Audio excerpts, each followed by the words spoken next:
This is Heart of the Guardians, where stories of courage, love, and humanity come alive. If you believe that one act of kindness can change a life, then stay with us till the end, because today's story will shake your heart and restore your faith in humanity. It was an ordinary evening in a small suburban town. The streets glowed with the orange hue of the setting sun. Children laughed in the park, couples walked the dogs, and cars slowly passed by as the day folded into dusk. But for one man, Daniel Carter, this evening was about to change everything he knew about courage and compassion. Daniel was a single father in his late 30s. Life hadn't been kind to him.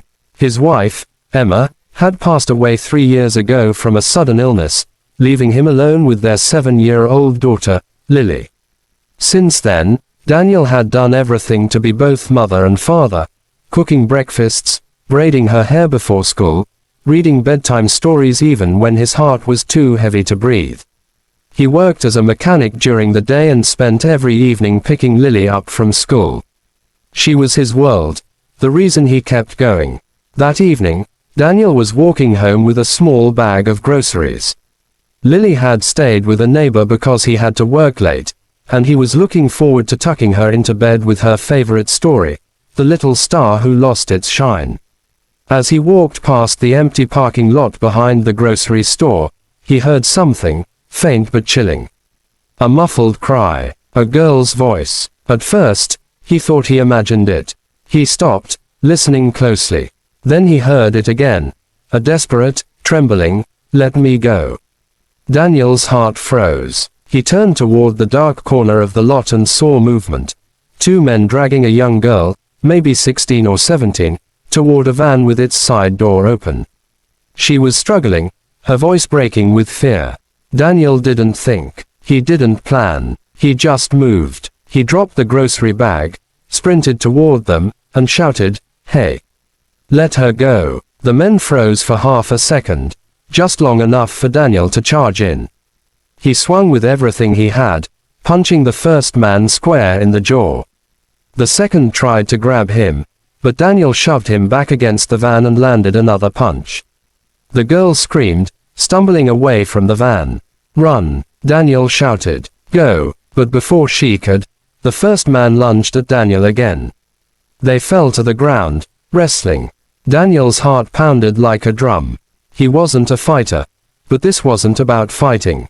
This was about protecting. Years of grief, frustration, and love for his daughter fueled every blow. After a few brutal seconds, the men panicked, realizing they had lost control. They scrambled into the van and sped off, tires screeching into the night.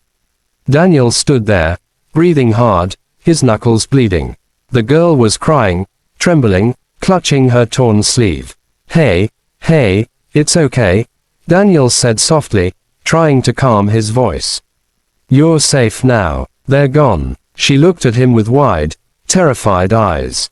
"Thank you," she whispered. I didn't know what to do." Daniel nodded. "You're all right. Let's get you somewhere safe."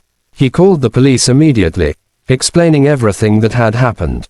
Within minutes, patrol cars arrived, their red and blue lights flashing across the empty lot. The girl's name was MIA. She was 17, a high school student. She had been walking home when a van pulled up beside her. Before she could react, 2 men had grabbed her. If Daniel hadn't walked by at that exact moment, he didn't want to think about what could have happened. When the police finished their reports, one of the officers approached Daniel. "Sir, what you did was incredibly brave. You probably saved her life tonight." Daniel just nodded, still catching his breath. He didn't feel like a hero. He just felt like a father, doing what he hoped someone else would do for his daughter if she were in danger. That night, after giving his statement, Daniel finally got home. Lily was asleep, her little arm curled around her teddy bear. He knelt beside her, brushing a strand of hair from her face. Tears welled in his eyes. He realized how fragile everything was, how quickly life could shatter. Over the next few days, Daniel couldn't stop thinking about MIA. He called the police to check on her, and they told him her parents wanted to meet him. When he visited, Mia's mother hugged him so tightly that he could barely breathe. "You saved my baby," she said through tears. "There's no way we can ever repay you." Daniel shook his head. "You don't have to. I just did what anyone should do." But deep down, he knew, not everyone would have. The story quickly spread through town. Local news called him the single dad who became a hero by accident. People stopped him in the street, thanking him, shaking his hand. But for Daniel, the real reward was quieter. The look in Lily's eyes when she learned what her dad had done. "Daddy," she said, sitting on his lap that night, "you're a real superhero." He smiled. "No, sweetheart, I just wanted someone to be safe, like I want you to be." Days turned into weeks. Then one afternoon, there was a knock at Daniel's door. When he opened it, Mia was standing there, holding a small gift box. "Hi," she said shyly. "I just wanted to thank you. Again." Daniel smiled. "You don't have to do that, Mia." "I know," she said. "But I wanted to." She handed him the box. Inside was a simple silver keychain shaped like a guardian angel. "Because that's what you were that night," she said softly. "My guardian." Daniel's throat tightened. He looked at her, this young girl who'd found courage after horror, and felt something shift inside him. That night, as he held the keychain, he thought about Emma, his late wife. He thought about how she used to say that kindness always finds its way back. Maybe she was right. Months passed, and life slowly returned to normal. But Daniel had changed. He became more active in the community, volunteering at the youth center, helping kids find safe rides home, organizing self-defense classes for young women. He didn't do it for attention. He did it because he couldn't forget the look of terror on Mia's face that night. He wanted to make sure no one else ever had to feel that helpless again. One evening, while closing up his garage, Daniel heard someone call his name. It was Officer Reynolds, the same cop from that night. "Carter," he said, "we caught the men who took Mia. They were part of a trafficking ring. Because of your quick action, we got a lead that helped save other girls too." Daniel felt his knees weaken. He hadn't just saved one girl. His courage had started a chain reaction that saved others. He looked up at the darkening sky, feeling a deep sense of peace he hadn't felt in years.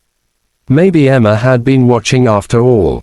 That night, as he tucked Lily into bed, she whispered sleepily, "Daddy, I told my teacher you're a hero. She said heroes don't wear capes. They just do the right thing." Daniel smiled. "She's right, sweetheart." He kissed her forehead. "Heroes are just people who listen to their hearts, even when they're scared." And maybe that's the truth for all of us. Sometimes courage doesn't look like a battlefield or a grand speech. Sometimes it's just a tired single dad walking home, who hears a cry for help and doesn't look away. The world needs more people like that. People who act first out of love, out of instinct, and ask questions later. Because sometimes, one brave choice can rewrite someone else's entire story. And that night, Daniel Carter didn't just save a girl. He reminded the world that humanity still exists, in quiet acts of courage, in broken hearts that still choose to care. This was Heart of the Guardians, where every act of compassion, no matter how small, becomes a story worth remembering. If this story touched you, share it, because kindness deserves to be seen, courage deserves to be heard, and heroes deserve to be celebrated. Until next time, keep believing in the guardians among us. They might be closer than you think.